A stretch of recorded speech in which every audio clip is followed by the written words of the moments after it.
मंत्री कह रहे हैं आज नोटिफाई करेंगे। हाँ, देखिए मुख्यमंत्री जी कई दिनों से कुछ बातें कह रहे थे, तभी हम बार बार कहते हैं कि भाई मुख्यमंत्री जी जो भी फैसला लेना है सोच समझकर फैसला लीजिए।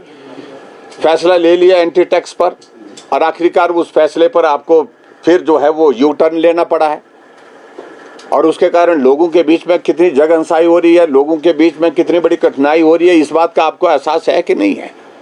और पंजाब में तो ये धमकी दे दी है कि अगर मुख्यमंत्री पंजाब में आएंगे तो हम उनका घेराव करेंगे। और अभी भी उसके बावजूद भी इस फैसले पर विधानसभा के अंदर वक्तव्य देने के बाद विधानसभा के बाहर कुछ और पलट करके और बयान दिया उनने और उसके बाद नोटिफिकेशन अभी तक भी नहीं हो पाई है। जो भी फैसला लेना है वो समय पर लेना चाहिए। मुख्यमंत्री ने आत्मनिर्भरता की बात फिर से दोहराई है। वो कह रहे हैं जितनी आरडीसी आपको मिली अगर मुझे मिलती तो मैं हिमाचल को कर्ज मुक्त कर देता। ठीक है, चलो अब आपको नहीं मिली, मैं आंकड़े अगर आपके सामने रखूं, अगर हिमाचल प्रदेश को केंद्र की अगर मदद की अगर हम बात करें 2021 और 22 में हिमाचल प्रदेश को कुल मिलाकर के जो केंद्र से हर तरह से जो मदद मिली है वो थी 25,340 करोड़ रुपए। 2022-23 में 23,073 करोड़ रुपए की, 2023-24 में 25,815 करोड़ रुपए की और 2024-25 में 25,813 करोड़ की और 25-26 में 26,450 करोड़ रुपए की और 26-27 में 25,634 करोड़ रुपए की जो है केंद्र सरकार की ओर से, जो चाहे वो टैक्सेस का शेयर है, चाहे वो डेवल्यूशन का पैसा है, चाहे वो सीसीएस के अंतर्गत अनुदान है, चाहे वो 50 साल के लिए ब्याज मुक्त ऋण देने की बात है, उन सारी चीज़ों को लेकिन डिफरेंस आपको बताऊं मैं, कोई बहुत अंतर नहीं है। 26,450 करोड़ रुपए और 25,634 करोड़ रुपए, यानी कि बहुत कम अंतर है अगर हम पिछले साल और इस साल में करें, क्योंकि केंद्र पैसा दे रहा है और केंद्र के इतना पैसा मिलने के बावजूद भी आप केंद्र का धन्यवाद न करें और उसके बाद प्रदेश की आर्थिक स्थिति के लिए किसी दूसरे को दोषी ठहराएं, तो मुझे लगता कि वो उचित नहीं है। आज हिमाचल प्रदेश में अगर विकास को गति मिल रही है वो केंद्र सरकार की वजह से मिल रही। 3,920 करोड़ रुपए तो अभी 3 दिन पहले मिला है, उसके बावजूद उसके लिए भी धन्यवाद नहीं किया हमने। तो ऐसे में कुल मिलाकर के आपको तो बहुत अंतर नहीं है। ये आरडीजी रेवेन्यू डेफिसिट ग्रांट बंद होने के बावजूद भी बहुत बड़ा अंतर नहीं है, जो आंकड़े मैंने आपके सामने पेश किए हैं। तो इसलिए ये आरोप लगाना कि बीजेपी की पूर्व सरकार की वजह से, केंद्र की मोदी सरकार की वजह से हम विकास नहीं कर पा रहे हैं, ये आरोप सरासर गलत है। आपका अपना फाइनेंशियल मैनेजमेंट कोई नहीं है, आप कतई भी हिमाचल प्रदेश को आर्थिक निर्भरता की दिशा में कोई कदम इस प्रकार के उठा नहीं पा रहे हैं। काम करने की स्थिति में अपने सिर से इस बला को दूसरे के सिर पर डालने की जो कोशिश करी, इसका कोई अर्थ नहीं है। और मुख्यमंत्री जी जब अपने आप भाषण दे रहे हैं, भाषण के पृष्ठ में जो तीसरा या चौथा पैरा उनका है जिसमें कहा कि हिमाचल प्रदेश जो है रेवेन्यू सरप्लस का भी नहीं हो सकता है, और उसके बाद बोलते हैं उसी भाषण के समापन में बोलते हैं कि 2027 में हिमाचल प्रदेश आत्मनिर्भर हो जाएगा, 2032 में सबसे ज़्यादा हिमाचल प्रदेश जो है अमीर राज्य बनेगा देश में। कोई आधार तो हो, कोई फॉर्मूला क्या है आपके पास? कुछ भी नहीं है। तो कुल मिलाकर के कंफ्यूज सरकार बुरी तरह से, और जिसका आधार बिल्कुल अब पूरी तरह से खिसक चुका है, अपनी बातें कहने की कोशिश कर रही है। लेकिन मैं इतना ज़रूर कहना चाहता हूं कि हिमाचल के लोगों को कठिनाई का दौर झेलना पड़ेगा वर्तमान सरकार, क्योंकि सरकार जनता के द्वारा चुनी है। हमारा तो सिर्फ इतना ही कहना है कि लोग अनुभव कर रहे हैं, महसूस कर रहे हैं कि बहुत बड़ी गलती हुई है और इस गलती को सुधार करने के लिए लोग बेसब्री से इंतज़ार कर रहे हैं। जब चुनाव होगा तो सरकार को, कांग्रेस की सरकार को उखाड़ फेंकेंगे लोग, ये मैं कहना चाहता हूँ। Thank you very much. नहीं लिए जाते हैं फैसले ही, जब फिर आप मीडिया के सामने हम बात वो कह देते हैं, अपरिपक्व फैसले, बिना विचार किए फैसले ऐसे लिए जाते हैं। क्या औचित्य है कि हिमाचल प्रदेश में ये पहली बार रोस्टर में 5% डिप्टी कमिश्नर को देने का अधिकार कि भाई आरक्षण आप करेंगे। सारे के सारे डिप्टी कमिश्नर सिर पकड़ करके बैठे हुए हैं। वो बोलते तो हमारे लिए तो आफत हो गई है। अब किसकी सुने? सब मंत्री बोल रहे हैं मेरा ये खास आदमी, इसके लिए ओपन करो, मेरा ये खास आदमी है, इसके लिए महिला के लिए आरक्षण कर दो। अपने अपनी सुविधा के हिसाब से वो तर्क देने की कोशिश कर रहे हैं। और देखिए, जब एक फार्मूला पूरे देश भर में है आरक्षण का, जिसमें पॉपुलेशन बेस है, पॉपुलेशन के साथ साथ में आपका जो रोटेशन उसका बेस है, तो उस सारी चीज को लेकर के उस तरह से करना चाहिए था। और मुझे नहीं लगता कि उससे कोई चीज़ हासिल कर पाएंगे। पंचायत के चुनाव स्थगित करने के लिए हाई कोर्ट में हारे, सुप्रीम कोर्ट में हारे, और अब अल्टीमेटली जब चुनाव हो रहे हैं तो फिर उसमें इस प्रकार की हरकतें करने से सरकार से जो प्रयास है उसमें कोई लाभ नहीं मिलने वाला। सर, भ्रष्ट अधिकारी को आपने ये मामला उठाया, क्या आप केंद्र से भी मांग करेंगे कि सेंट्रल एजेंसीज द्वारा ये उनकी जांच की जाए? थोड़ा सारी चीज़ों को हम एग्जामिन करेंगे, निश्चित रूप से एग्जामिन करेंगे, लेकिन इस स्तर पर, जिस स्तर पर अधिकारी के ऊपर आरोप लगे हैं, ये बहुत बड़े गंभीर हैं। और ख़ास तौर से मुझे मालूम नहीं कि मुख्यमंत्री की क्या व्यवस्था है जिसको एक्सप्लेन नहीं कर पा रहे हैं कि ऐसे अधिकारियों को आपने बहुत महत्वपूर्ण दायित्व पर रखा है, जिनके बारे में 15-20 मिनट का भाषण विधानसभा के रिकॉर्ड पर आपके द्वारा दिया हुआ है, वो भी रिकॉर्ड का हिस्सा है। वो आपके सरकार का संचालन कर रहे हैं। और जिन अधिकारियों ने जिस अधिकारी ने अभी की है, उनके बारे में गंभीर आरोप लगे हैं। और आरोप हमने नहीं लगाए हैं, एक व्यक्ति ने इंफॉर्मेशन ले करके सारे कागज पेश करने के बाद पुलिस में रिपोर्ट की, पुलिस में वो कंप्लेंट की है, उसमें मुख्यमंत्री बचाने के लिए कोशिश कर रहे हैं। और उस अधिकारी ने बाकी अधिकारियों के ऊपर आरोप लगाने की दिशा में अपने आप को बचाने के लिए, मुझे लगता है कि उनको भी कन्फाइंड होना चाहिए। जिस बात का आरोप उनके ऊपर लगा है, उस सारी बात को लेकर के अपनी बात कहें, पर्याप्त है। मुख्यमंत्री कह रहे हैं अधिकारियों से काम निकलवाने चाहिए, उनसे काम निकलवाने चाहिए अधिकारियों से, उनको आपस में लड़ने दीजिए। देखिए, ऐसा बहुत गैर जिम्मेदाराना जवाब है मुख्यमंत्री का।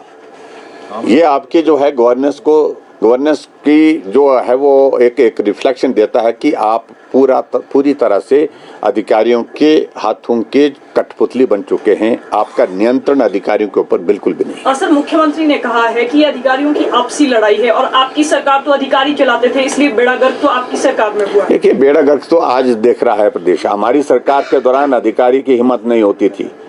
जिन अधिकारियों के ऊपर इस तरह की बात, थोड़ी बहुत भी बात आई, हमने उनको दायित्व से मुक्त किया, हटाया है। और वही व्यक्ति हटा सकता है जो अपने आप में ठीक है। इसलिए अगर बात आती तो मुख्यमंत्री जी तक बात जाती, क्यों नहीं हटा पा रहे? क्योंकि खुद ठीक नहीं है। सर, एंट्री टैक्स को लेकर अभी भी directions of supreme court, Himachal is leading ahead from other states of the country. देखिए, मैं इस बात को लेकर के जो कहना था हाउस के अंदर कह चुका हूँ। विशुद्ध राजनीतिक प्रतिशोध बदले की भावना के साथ ये बिल लाया गया है। अब राजनीति में कभी इस तरह के दौर आते हैं, आकर के वो दौर चला गया। आप आगे के लिए उसमें अमेंडमेंट की शेप पे कुछ चीज़ें करना चाहते हैं, सुधार करना चाहते हैं कि दल बदल कानून को और ज़्यादा स्ट्रिंजेंट किया जाए, सख्त किया जाए, ये समझ में आती है। लेकिन रिट्रोस्पेक्टिव इफेक्ट से जो इलेक्ट होकर के सदन के अंदर शपथ ले चुके विधायक, आज वो विधायक नहीं है, तो उनकी पेंशन काटने का, उनकी पेंशन का प्रावधान बंद करने का मुझे लगता कि ये कतई भी कानूनी तर्कसंगत तो मुझे नहीं लगा। और मैं इस बात को लेकर के सिर्फ इतना कहना चाह रहा हूँ कि हाई कोर्ट में या कहीं भी कोर्ट की नज़र में जब जाएगा कानूनी तौर पर ये, जिस प्रकार से निर्दलीय विधायकों की भी ने पेंशन बंद कर दी थी और हाई कोर्ट ने रिस्टोर कर दी, तो ऐसी सूरत में ये भी उस दिशा में जाएगा। और इसलिए जब विधानसभा के अंदर जो बिल लाया जाता है, विधानसभा में वो पारित किया जाता है और कानून की नज़र में उसमें खामियां देखी जाती हैं तो परिहास विधानसभा का होता है, मजाक होता है। तो इसलिए हमने कहा था कि बदले की भावना के साथ आप काम मत करिए। आपने उनके खिलाफ, उनके परिवार के खिलाफ FIR कर दी, उनके घर जमीन आपने सारी नाप दी, आपने उनके खिलाफ 8-8 घंटे जो है मामले दर्ज करके थाने में बिठा के रखा है, और उसके बावजूद भी आपका मन नहीं भरा। तो ये बहुत नीचे की सोच, जिसको मैं कह सकता हूँ, सोच में गिरावट आ गई है। मुख्यमंत्री को थोड़ा इन सारी चीज़ों से ऊपर उठना चाहिए। अगर आपसे वो बिल्कुल भी किसी बात को लेकर के सहमत नहीं हुए तो इसका मतलब ये नहीं है कि भी जो भी आपसे, आपकी बात से सहमत नहीं, उनके खिलाफ आप मामले दर्ज करते रहो। अपोजिशन इसको कानूनी तौर पर चैलेंज करेगा in the court of law? नहीं, देखिए, ये तो इंडिविजुअल कैपेसिटी पर वो लोग करेंगे, हम भी एग्जामिन करेंगे, लेकिन उसके बावजूद इंडिविजुअल कैपेसिटी पर उनको कोर्ट में जाने का अधिकार है, वो विचार करेंगे। पंचायत रोस्टर को लेकर का चुप रहना, बहुत बड़े सवाल खड़े कर रहे, क्या गठजोड़ है? देखिए, मैं इस बात को कह रहा हूँ कि ये सारी चीज़ों को लेकर के कानून व्यवस्था तो सरकार की प्राथमिकता रही नहीं। शिक्षा के स्तर की बातें कह रहे हैं, बहुत सारी बातें कह रहे हैं, लेकिन शिक्षा का स्तर कहाँ जा रहा है, इस बात को लेकर के आप कल्पना लगा सकते हैं। अगर शूलिनी यूनिवर्सिटी में वो घटना घटित हुई है, वहाँ पर बिल्कुल नाराजगी है, बच्चों में है, पेरेंट्स में नाराजगी का एक दहशत का माहौल है। वहाँ पर सरकार उस सारी मामले को लेकर के जानकारी भी हासिल करने की उचित नहीं समझ रही है, कार्रवाई करनी तो दूर की बात है। तो निश्चित रूप से इन सारी चीज़ों के लिए अगर संरक्षण मिल रहा है सरकार की ओर से, तभी ये सारी चीज़ें हो रही हैं, जो चिंता का विषय है।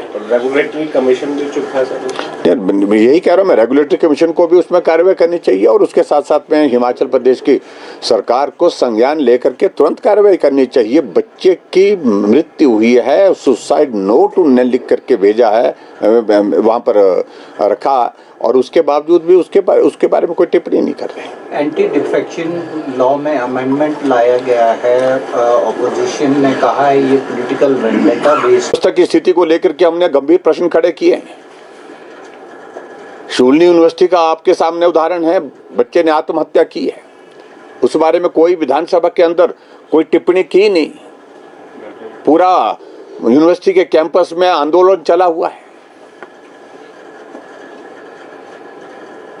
और ऐसी एक नहीं अनेकों घटनाएं कानून व्यवस्था की हिमाचल प्रदेश में घटित हुई है, जहां गोलियां चली हैं, जहां मर्डर हुए हैं, और जहां जो माफिया के हिसाब से, चाहे वो चिट्टा माफिया है, चाहे वो खनन माफिया है, चाहे वो शराब माफिया है, चाहे वो जंगल माफिया है। चौपाल शिलाई में भी हाल ही में जंगल काटने की घटना हुई, उस पर कोई जवाब नहीं। धर्मपुर में जंगल काट दिए गए, जंगल पूरा ऐसा काट दिया गया कि जिसके सैकड़ों ट्रक लकड़ियों के वहां पर मौजूद हैं, लेकिन उसके बावजूद भी उस पर कोई कार्रवाई नहीं। तो इसलिए आकंठ भ्रष्टाचार में डूबी उस सरकार के बारे में अब मुझे लगता कि अब लोग ही फैसला करेंगे, और लोगों का फैसला निश्चित रूप से यही होगा, जब चुनाव होगा तो उखाड़ फेंकेंगे, जड़ मूल से उखाड़ फेंकेंगे। Thank you. शूलिनी का आपने जिक्र किया, बहुत उसकी वजह हमने जानने की कोशिश की। आज भी अंतिम दिन सत्र के इस मामले को माननीय सदस्य रणधीर शर्मा ने उठाया, लेकिन उसके बावजूद भी मुख्यमंत्री ने जवाब नहीं दिया। हमने उठाया, जवाब नहीं दिया। सतपाल सत्ती ने उठाया, जवाब नहीं दिया गया। आपके चीफ सेक्रेटरी विधानसभा के प्रेमाइसेस में प्रेस कॉन्फ्रेंस करते हैं और अपना पक्ष रखिए, लेकिन बहुत सारे अधिकारियों के बारे में गंभीर टिप्पणियां करके चले गए। आपको उसके बावजूद भी कुछ नहीं कहना है, और हम इस बात को लेकर के बड़ा साफ कह रहे हैं कि भ्रष्टाचार को संरक्षण वर्तमान सरकार, चाहे वो राजनीतिक क्षेत्र में लोग हैं, उसमें पूर्ण रूप से संरक्षण है, पूर्ण रूप से संरक्षण प्राप्त नेता लोग हैं, और पूर्ण रूप से संरक्षण कुछ अधिकारी हैं। मुख्यमंत्री जी को सब जानकारी होने के बावजूद कहने की स्थिति में नहीं हो पा रहे। कार्रवाई तो दूर की बात रही है, और हम इसलिए बातों का जिक्र कर रहे हैं कि विधानसभा के अंदर एक बार नहीं, हमने अनेकों बार इस मामले को उठाया कि आखिर वजह क्या है। जो कंट्रोवर्शियल अधिकारी जिनके बारे में पूरा प्रदेश जानता है, उनको बहुत प्राइम पोस्टिंग दी गई है, जबकि पूर्व सरकार के दौरान उनको कुछ को पद से हटाया गया, कुछ को महत्वपूर्ण पद नहीं दिया गया उनके चाहने के बावजूद भी। लेकिन वर्तमान सरकार में वो सब के सब जो है ऐसे दायित्वों पर हैं, महत्वपूर्ण दायित्वों पर हैं, और जिसके कारण मुख्यमंत्री उनको हटाने की या कुछ बोलने की स्थिति में, हटाने की दूर की बात, लेकिन बोलने की स्थिति में नहीं हो पा रहे हैं। तो इसलिए बहुत सारे प्रश्न खड़े हुए हैं। और खासतौर से जो मुख्यमंत्री जी की जो टिप्पणियां विधानसभा के अंदर जिस प्रकार से रही हैं, उस पर हमने हमने अपनी बात रखी है। जहां बात आराम से सुनी गई वहां आराम से रखी गई, और जहां बात आराम से नहीं सुनी गई तो वहां भारतीय जनता पार्टी ने विधानसभा के अंदर भी और विधानसभा के बाहर भी जोरदार उसका विरोध करते हुए अपनी बात रखी है। कुल मिलाकर के मुझे सिर्फ इतना कहना है कि हिमाचल प्रदेश में कांग्रेस की सरकार का कार्यकाल का ये चौथा बजट अत्यंत निराशाजनक रहा है, और सभी वर्ग, नौजवान बेरोजगारी के कारण नाराज है। जिनको ये वादा दिया गया था कि 58 साल की नौकरी, पक्की नौकरी, पेंशन वाली नौकरी, जो गारंटियां दी थी उन गारंटियों पर लगातार झूठ बोलते बोलते 3.5 वर्ष का कार्यकाल पूरा हो चुका है, उसके बावजूद भी गारंटियां पूरी नहीं हो पा रही है। और अभी भी जो जिन बजट की स्कीमों का इनने ऐलान किया है, इनकी तो बात छोड़िए, अब तो गंभीर आर्थिक संकट में हिमाचल प्रदेश है, लेकिन पहले बजट की, दूसरे बजट की, तीसरे बजट की जो घोषणाएं की हैं वो भी अभी तक पूरी नहीं हो सकी।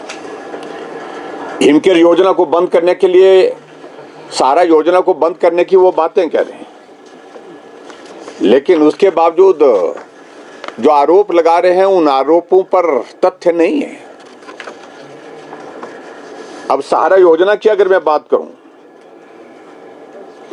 अब एक मरीज है बेचारा रमेश कुमार करके, और मीडिया के साथियों ने भी उनके वो विजुअल देखे होंगे, उनके वीडियो, वो बेड सोल हो गए हैं, बहुत गंभीर अवस्था में है।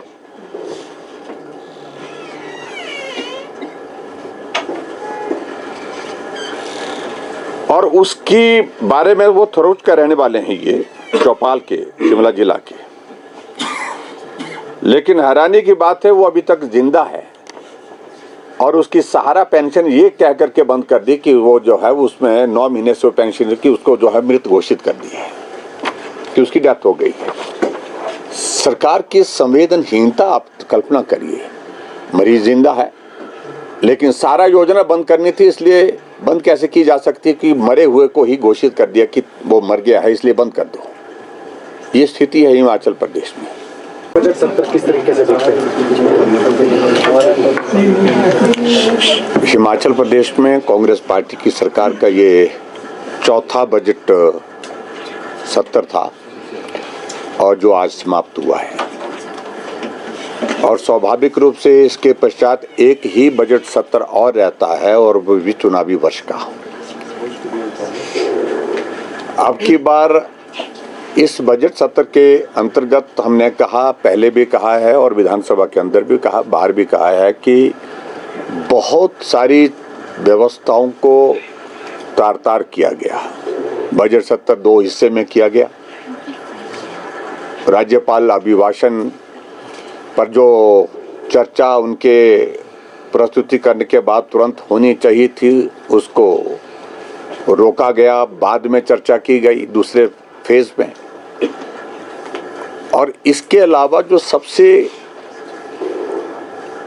ये बजट जो है जिस चीज़ के लिए याद किया जाएगा वो इसलिए कि हिमाचल के इतिहास में जब से हिमाचल एग्जिस्टेंस में आया है, अस्तित्व में आया है, उसके बाद बजट जो भी प्रस्तुत हुए हैं वो आगे बढ़ने की दिशा में हुए हैं।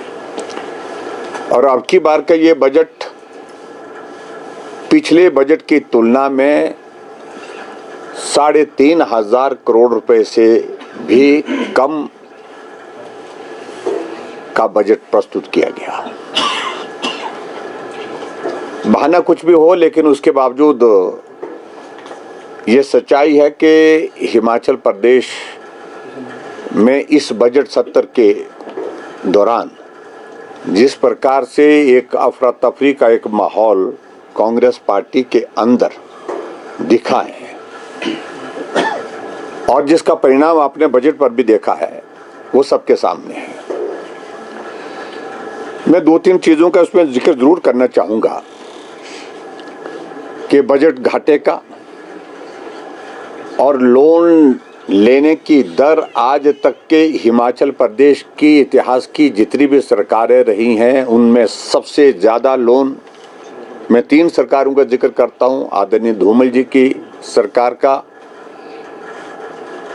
आदरणीय वीरभद्र सिंह जी की सरकार का और उसके बाद हमारी सरकार का, जिसमें मैं बतौर मुख्यमंत्री था, वित्त मंत्री के नाते भी जो हमने बजट प्रस्तुत किए। धूमल जी और वीरभद्र सिंह जी की सरकार के दौरान जो लोन लेने की दर प्रति वर्ष अगर रही वो लगभग 10% के लगभग रही है, 10%।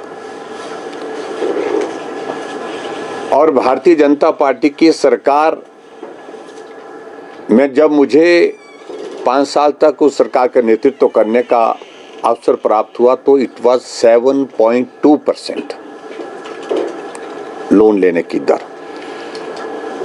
और अभी की वर्तमान सरकार का अभी ये चौथा बजट हुआ है, लेकिन 3.5 वर्ष के कार्यकाल में जो लोन लेने की दर रही है वो रही है 16.5%, हाईएस्ट एवर।